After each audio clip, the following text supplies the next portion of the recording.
சிநேகிதன் சொல்லுங்க, எல்லா காலத்திலும் சிநேகிப்பான். நீங்க அப்படி சிநேகிக்கீங்களா? உங்க காலேஜில் அப்படி சிநேகிக்கீங்களா? அந்த சிநேகம் இல்ல, அந்த சிநேகம் இல்ல. ஹலோ, உங்க கூட பழகிறவங்கள்ட்ட, கூட வேலை பார்க்குறவங்க இடத்துல, உங்க குடும்பத்தில், உங்க பிள்ளைகளிடத்துல, உங்கள் பெற்றோரிடத்துல எல்லா நேரத்தில் என்ன செய்யணும்? அன்பு வைக்கணும். அப்பா தந்தாதான் அன்பு இல்லை, அப்பா தராட்டாலும் அன்பு கொடுக்கணும். அல்லேலியோ சொல்லுமே, அல்லேலியோ சொல்லுமே. அம்மா அன்பா பேசினா மட்டும் தான் அன்பு கொடுப்பேன் இல்ல, எல்லா நேரத்திலும் அன்பு கொடுக்கணும்.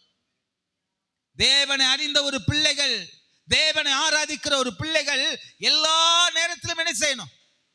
சொல்லுங்க, சிநேகிக்கணும், அன்பு கூறணும். ஆனா நமக்கு சில ஆள்கிட்ட என்னதான் அன்பு காட்டினா அது மண்டைக்கு என்ன செய்யாது, அது ஏறாது. அது அன்பு காட்டாத இடத்துக்கு தான் ஓடி ஓடி போகுது. அது வேற ரகங்கள். நான் சொல்ல புரியுதா மக்கா? ஆமா, அதையும் நம்ம என்ன செய்யக்கூடாது, அதையும் கண்டுக்க கூடாது. ஆனா நம்ம கிட்ட இருக்கிற அன்பு எப்படி இருக்கணும்? உண்மையா இருக்கணும்.